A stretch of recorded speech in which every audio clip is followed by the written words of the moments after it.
Hi, my name's Angela Cole, and this is my story.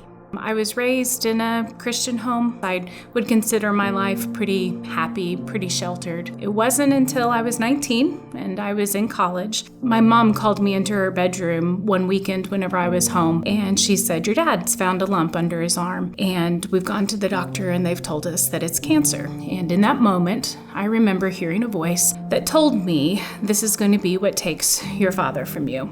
It was at this point in my life that I began to become angry at God. I'm not even really sure where this belief came from, but there was a belief in my head that said that God was doing this in order to draw me closer to Him. Instead of drawing closer to God, that drew me further away from Him. It took me to a place where in the beginning it was just, I'm just going to do whatever I want because I don't care what God thinks about it anymore. But it wasn't until 3 years of chemo and radiation and watching my dad suffer, and the night that I held his hand and I begged God to save him and he died, that it was that night that I decided I would stop praying, that I would stop believing, and I made a conscious choice. And somehow I thought that was protecting me from, I guess, getting hurt. That just took me to horrible, deep, dark places, and I just got to a place where I didn't even recognize who I was anymore.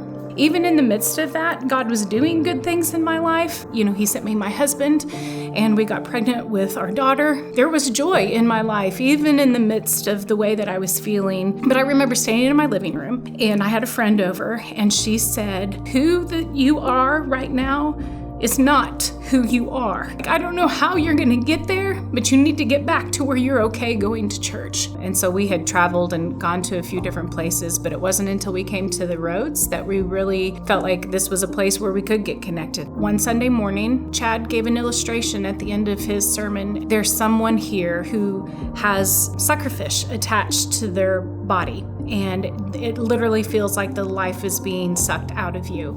I stood there, and it wasn't until my husband stepped out and walked forward that I realized I had stepped out and I had followed him. It was actually Dawn who prayed with me, and she said, "How can I pray with you?" And I said, "I don't even know.